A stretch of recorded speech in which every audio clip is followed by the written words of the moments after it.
அன்பான நேயர்களே, காலை வணக்கம். குரு பிரம்மா குரு விஷ்ணு குரு தேவோ மகேஸ்வரஹா சாட்சாத் பரபிரம்மா தஸ்மை ஸ்ரீ குரவே நமஹ. கல்லாலில் புடையமர்ந்து நான் மறை 6 அங்க முதல் கற்ற கேள்வி வல்லார்கள் 4வருக்கும் வாக்கு இருந்த பூரணமாய் மறைக்கு அப்பாலாய் எல்லாமா எல்லதுமாய் இருந்ததனை இருந்தபடி இருந்து காட்டி சொல்லாமல் சொன்னவனை நினையாமல் நினைந்து பவத் தொடக்க வெல்வா. அன்பு சார்ந்த நேயர்களே, இன்று கார்த்திகை மாதம் 13ஆம் நாள் குருவாரம், வியாழக்கிழமை, குரு பகவானுக்கு உகந்த நாள், தட்சிணாமூர்த்தி வழிபாடுக்கு மிக சிறந்த நாள். திரையோதசி திதி, சித்திர நட்சத்திரம் காலையில் 9:11, அதுக்கப்புறம் சுவாதி நட்சத்திரம், சித்த யோகம், அமிர்த யோகம். ராகுகாலம் 1:30 முதல் 3 வரை, யமகண்ட காலையில் 6:30 முதல் 7:30 வரை, குளிகன் 9 முதல் 10:30 வரை, சூலம் தெற்கு, பரிகாரம் தைலம் சொல்கிறது எண்ணெய். அன்பான நேயர்களே, என்ற ராசி பலன்கள் எப்படி இருக்கிறது? பொதுவாக இன்றைக்கு மேஷ ராசிக்கு குரு பகவான் நல்ல இடத்துல இருக்காங்க. இந்த குரு பகவான் 2ஆம் இடத்துல இருக்கார். 2ல் குரு இருக்கிறது நல்லது. சனி பகவான் 11ஆம் இடத்துல இருக்கார். இது ரெண்டும் மேஷ ராசிக்கு நல்ல அருமையான நாள். ராசிநாதன் பலமாக இல்லை, அவர் கொஞ்சம் பலம் இல்லாமல் இருக்கார். அது பலம் இல்லாமல் போனது நல்லது. அதனால் மேஷராசி என்பவர்களுக்கெல்லாம் இந்த நல்ல நாள், நல்லது நடக்கும், நல்ல காரியங்கள்லாம் நடைபெறும் என்று சொல்வது. அடுத்து ரிஷபராசி என்பவர்களே, உங்களுக்கு ஜென்மத்தில் குரு இருக்கார். ஜென்ம குரு ஏதாவது சிரமங்களை கொடுப்பார், பிரச்சனைகளை உண்டு பண்ணுவார். அதனால் பார்த்து நடந்துங்கோ. இடமாற்றங்கள்லாம் கிடைக்கும். இருக்கிற இடத்த விட்டு வெளியில் எங்கேயாவது போகிற மாதிரி ஒரு சூழ்நிலையெல்லாம் உருவாகிறதுக்கு நிறைய வாய்ப்புகள் இருக்குது. வெளிநாட்டில் இருந்தால் இங்கே வரலாம், இங்கே இருந்து வெளிநாட்டுக்கு போகலாம். வேலை பதவி உயர்வு எதிர்பார்த்துருந்தால் கிடைக்கும். சொந்தமாக வீடு கட்டியிருந்தால் குடி போகலாம். இதுக்கெல்லாம் வாய்ப்புகள் நல்லா இருக்குது. ஆனால் பிரச்சனைகள் உருவாகாமல் பார்த்துங்க. அதனால் ரொம்ப ஜாக்கிரதையாக இருந்துருங்க. அடுத்து மிதுன ராசி அன்பர்களே, உங்களுக்கு குரு பகவான் 12ஆம் இடத்துல இருக்கார். 12ல் குரு இருப்பது ஒரு நல்ல பலன் இல்லை. விரயமான நேரம், தேவையில்லாத செலவுகளை ஏற்படுத்தும். பார்த்து நடந்துங்க. நல்ல செலவுலாம் பண்ணுவோம். இடம் வாங்குதல், வீடு கட்டுதல், திருமணம் செய்தல், இதெல்லாம் அப்பப்போ வருஷம் நமக்கு முடியுமான்னு சொல்ல முடியாது. அதனால் ரொம்ப கவனமாக, தேவையில்லாத செலவுகள் ஏற்படுற மாதிரி ஏதாவது நிலைமையில் பண்ணிடாதீங்க. ஒரு சும்மா இன்னும் ஒரு 4-5 மாதம் தான் இருக்குது. பார்த்து ஜாக்கிரதையாக கவனமாக நடந்து கொள்ளுங்கள். வியாழக்கிழமை தோறும் தட்சிணாமூர்த்தி வழிபாடு இந்த ரிஷபராசி, மிதுன ராசி என்பவர்களுக்கு நல்ல பலன் தரும். அதனால் வியாழக்கிழமை தோறும் தட்சிணாமூர்த்தி வழிபாடு பண்ணுங்க. அடுத்து கடகராசி என்பதிலே, உங்களுக்கு குரு பகவான் நல்ல இடத்துல இருக்கார், அருமையான இடத்துல இருக்கார். 11ஆம் இடத்துல லாபஸ்தானத்தில் இருக்கார். அதனால் குரு பகவான் நல்லதே செய்வார். இந்த கடகராசிக்கு குரு யாருன்னா 9ஆம் அதிபதி லாபஸ்தானத்தில் இருந்துட்டு 5ஆம் இடத்தை பார்க்குறாரு. ஒரு நல்ல அருமையான அமைப்பு. இந்த கடக ராசிநாதன் எங்கே இருக்காருன்னா, அவர் ராசிக்கு 4ல் போயிருக்கார்.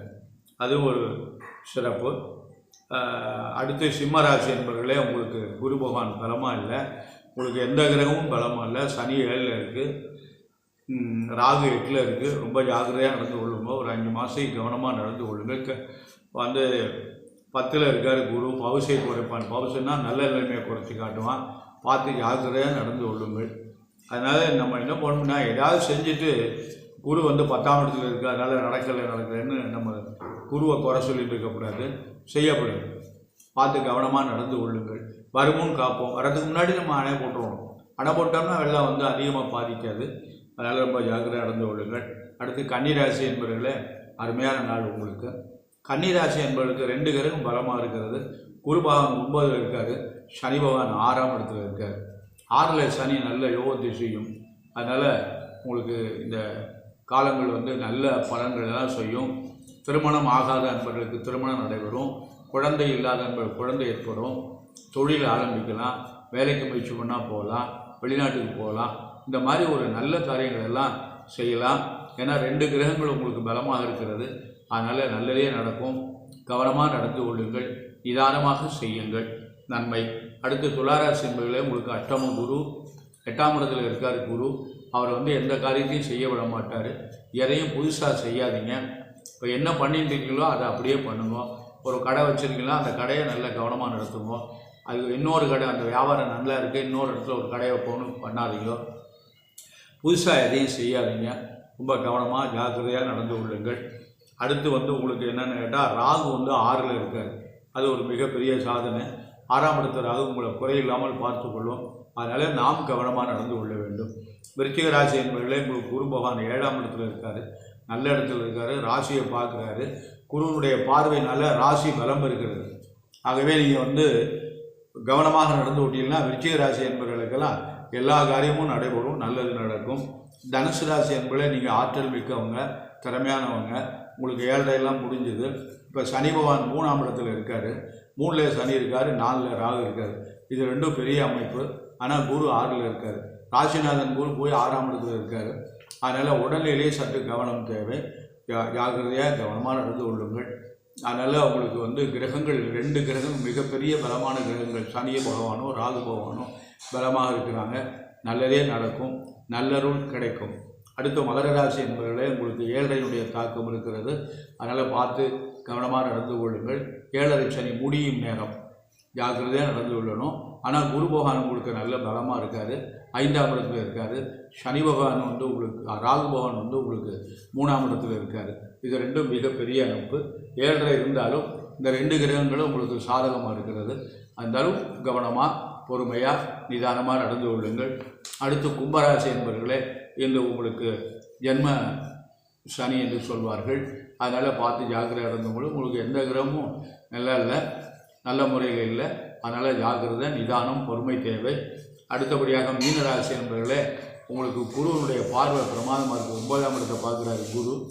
அதனால் நல்லது நடக்கும். இருந்தாலும் 7 ஆரம்பிச்சிருக்கிறது. அவரவர்கள் வயதுக்கு தக்கபடி இந்த 7 காலம் இருக்கும். அதனால் பார்த்து கவனமாக, நிதானமாக நடந்து கொள்ளுங்கள். மகர ராசி என்பவர்களே, கும்பராசி என்பவர்களே, மீனராசி என்பவர்களே, உங்களுக்கு 7 சனியினுடைய காலம் நடந்து கொண்டு இருக்கிறது. இந்த 3 ராசி என்பவர்களுக்கும் 7 தாக்கம் இருக்கிறது. அதனால் பார்த்து ரொம்ப நிதானமாக கவனமாக நடந்து கொள்ளுங்கள். சனிக்கிழமையோடு விரதமாக இருங்க. சனீஸ்வரனுக்கு எள்ளு தீபம் ஏற்றி அர்ச்சனை பண்ணுவோம். மன்னிப்பத்திரம் கிடச்சதுன்னா அதனால் அர்ச்சனை பண்ணுவோம். எள்ளு சாதம் செய்து காக்கைக்கு அன்னம் வையுங்கள். இந்த கோளறு திருப்பதிகம்னு சொல்லி ஞானசம்பந்த பெருமான் இயற்றிய ஒரு பதிகம் இருக்கிறது. அந்த பதிகத்தை சனிக்கிழமைதோறும் காலமால பாராயணம் பண்ணுவோம். பக்தியோடு செய்யுங்க, அன்போடு செய்யுங்க, நல்லதே நடக்கும். ஓம் நம சிவாய என்று நம்ம எத்தனை தவணை சொன்னாலும் அதுக்கு நிறைய வாய்ப்பு இருக்குது. சிவன் இருக்கிறான், இறைவன் இருக்கிறான், பயம் இல்லை. அதனால் சிவாய நம என்று சிந்திப்பாருக்கு அபாயம் ஒரு நாளும் இல்லை.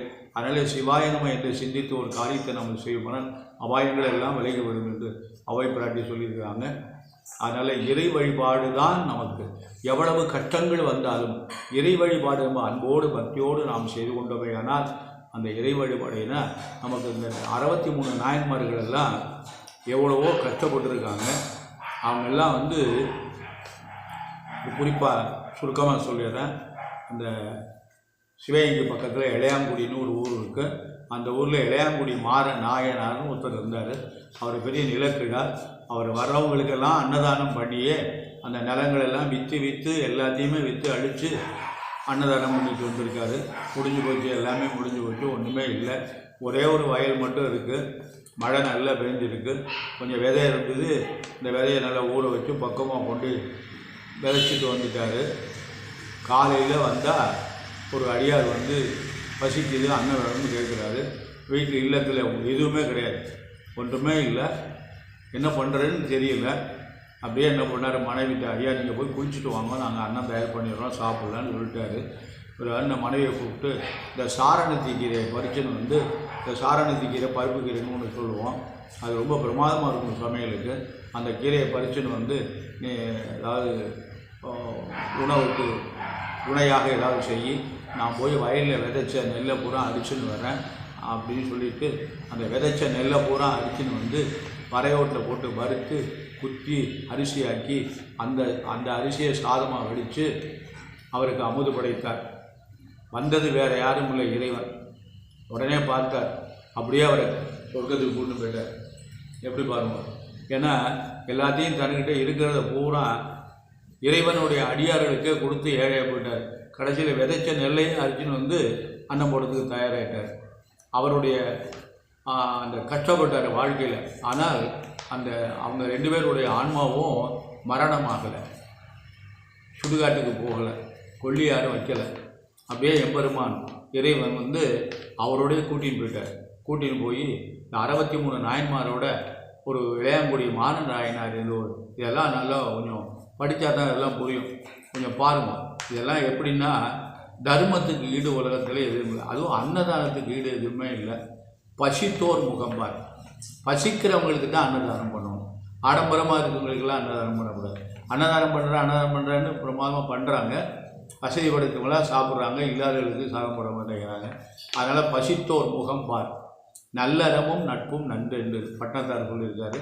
அதனால் அன்போடு பக்தியோடு நீங்கள் உங்களால் முடிஞ்சதை செஞ்சுட்டு வாங்க. ஏழையுடைய தாக்கம் உங்களை ஒன்றும் பண்ணாது.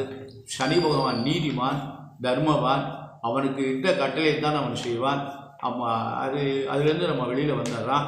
சிவனுடைய அடியார்களை வந்து சனி பகவான் என்றைக்கும் அதிகமாக துன்புறுத்ததில்லை. ஆகவே எல்லா மக்களும் நல்லொருள் பெற்று பல்லாண்டு வாழ எல்லாம் வல்ல எம்பெருமான் சர்வேஸ்வரனை பிரார்த்தனையும், எல்லாம் வல்ல முருகப்பெருமான் திருச்செந்தூரானை பிரார்த்தனை செய்து நல்லருள் பெற வேண்டி இந்த நிகழ்வை நிறைவு செய்கிறேன். நன்றி, வணக்கம்.